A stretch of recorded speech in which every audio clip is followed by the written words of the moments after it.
Hello friend, आपने note किया होगा यदि आप महिला हैं या आपके घर में कोई महिला है तो उसे यूरिन इन्फेक्शन बार बार होता है और काफ़ी तकलीफ दे देता है। इसके होने की वजह, इसके लक्षण और हम क्या बचाव कर सकते हैं, दवाइयाँ कैसे लें, चलिए आज की वीडियो में हम इन्हीं सब बातों पे गौर करते हैं। मैं doctor Deepika Mundada, physician from Nashik, आज आपका स्वागत करती हूँ। यूरिन इन्फेक्शन मतलब कि दो भाग में हम इसे डिवाइड करते हैं, अपर यूरिनरी ट्रैक्ट इन्फेक्शन और lower urinary tract infection. Urinary tract हम बोलते हैं यूरिथ्रा, मतलब पेशाब की जो रास्ता है, ओपनिंग, वहाँ से लेकर ऊपर किडनी तक का भाग यूरिनरी ट्रैक्ट कहलाता है। यदि इन्फेक्शन किडनी में पहुंच गया है, जिसे हम पाइलोनेफ्राइटिस या अपर यूरिनरी ट्रैक्ट इन्फेक्शन बोलते हैं, सीरियस कंडीशन है। और कॉमनली जो हम यूटीआई, यूरिन इन्फेक्शन की बात करते हैं, वो ब्लैडर मतलब पेशाब की थैली से नीचे वाले भाग का इन्फेक्शन।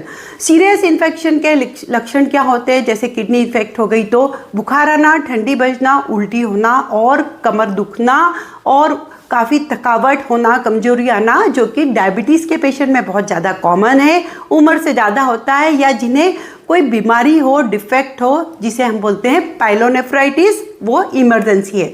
मतलब पाइलोनेफ्राइटिस, इमरजेंसी, फीवर, उल्टी होना, पेट दुखना और ठंडी बजना, बेहोशी सी आना, शुगर बढ़े रहना, ये सब पाइलोनेफ्राइटिस में हो सकता है, जिसके लिए आप अलर्ट हो जाए।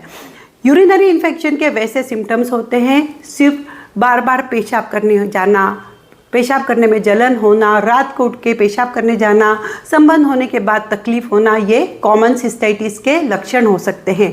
प्रेगनेंसी में सिस्टाइटिस मतलब यूरिनरी ट्रैक्ट इन्फेक्शन होने के चांसेस ज़्यादा ही रहते हैं, क्योंकि बच्चा जब बढ़ता है तो वो पेशाब के रास्ते को अवरुद्ध कर लेता है और इसके लिए तो बहुत जल्दी इलाज आपको लेने की ज़रूरत है। वैसे ही मेनोपॉज के बाद जब महिलाओं के पीरियड्स ख़त्म हो जाते हैं तो यूरिन इन्फेक्शन होने के चांसेस ज़्यादा ही होते हैं, क्योंकि वजाइना अट्रोफिक हो जाती है और वहाँ पे एस्ट्रोजन की कमी हो जाती है।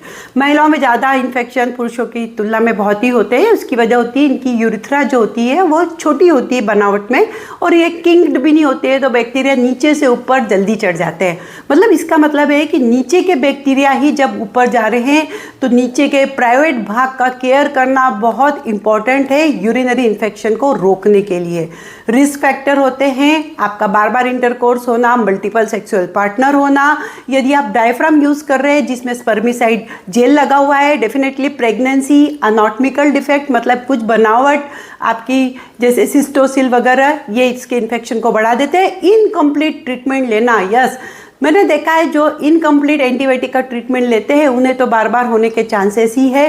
पर्सनल हाइजीन केयर नहीं करना और इंटरकोर्स के बाद पेशाब करने जाना नहीं, ब्लैडर को भरा रहने देना, पानी कम पीना, इसके बहुत सारे रिस्क फैक्टर है। अब हमने टेस्टिंग क्या करना है, ज़रूरत होगी तो डॉक्टर आपको यूरिन एग्जामिनेशन का बोलेगा, यूरिन का सिंपल रूटीन टेस्टिंग, जिसमें 5 से 6 से ज़्यादा पस सेल्स दिखते हैं। ज़रूरत होने पर यूरिन कल्चर किया जाएगा, सोनोग्राफी और सिस्टोस्कोपी भी की जा सकती है अगर ज़रूरत हो तो। अब इससे बचना कैसे? खाद्य पदार्थ में मैं बोलूँगी कि इरिटेंट जो खाद्य पदार्थ है उनका सेवन से बचे, जैसे कि बहुत सारे गरम मसाले, कॉफ़ी और कोका प्रोडक्ट्स, चॉकलेट और तो केला जिसमें पोटेशियम ज़्यादा रहता है वो आपने अवॉइड करना है। लेना क्या है, पानी ज़्यादा लीजिए, सेक्स होने के बाद भी 2 ग्लास पानी पीजिए, ब्लैडर को एम्प्टी करते जाइए, और आपने विटामिन सी ज़्यादा लेना है और शुगरी चीज़ें अवॉइड करना है।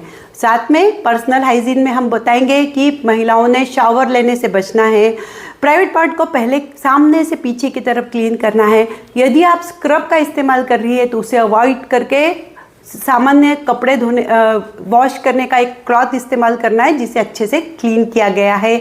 लिक्विड सोप का इस्तेमाल करना है। क्लीनिंग के साथ हमेशा अपना हाथ पहले और बाद में धोए और ब्लैडर पूरा एम्प्टी करें। इसका मतलब होता है जब भी पेशाब करने जाए आखिरी बूंद तक आपकी पेशाब कंप्लीट हो जाना चाहिए, पूरा ड्रॉप खत्म होना चाहिए, अदरवाइज इन्फेक्शन वहीं बना रहता है और बार बार होने के चांसेस बने रहते हैं। लुब्रिकेंट क्रीम इस्तेमाल करना, और मेनोपॉजल वूमन में जिनको पीरियड्स खत्म हो गए उन्होंने एस्ट्रोजन क्रीम का इस्तेमाल किया जा सकता है डॉक्टर की सलाह से। कुछ एंटीबायोटिक, डीमेनोज जैसी चीज़ें भी होती है जो शायद इन्फेक्शन को रोकती है, जैसे इंटरकोर्स होने के बाद तुरंत एक एंटीबायोटिक का कोर्स, परंतु अल्टीमेटली हमारा तो यही सलाह रहेगी कि आप अपनी बॉडी को ही सक्षम बनाएं। और जिसमें एक चीज़ ये भी होती है कि अगर आप एक्सरसाइज ऐसी कर रहे हैं जिससे यूटीआई ज़्यादा होगा, जैसे कि कंटिन्यूस साइकिल राइडिंग, बाइसाइकिल पे अगर रहते हैं या फिर हॉर्स राइडिंग, तो भी इन्फेक्शन होने के चांसेस होते हैं। और तो हर 4 घंटे में ब्लैडर एम्प्टी करना और पर्याप्त पानी लेना, विटामिन सी लेना तो बहुत ही ज़्यादा इंपॉर्टेंट है। कॉन्स्टिपेशन को अवॉइड करना चाहिए अगर आप यूटीआई से बचना चाहते हैं। तो आशा करती हूँ ये वीडियो आपको पसंद आया होगा। ज़रूर लाइक और सब्सक्राइब करो इस चैनल को और अपने घर की महिलाओं को ज़रूर बताएं। Thank you so much.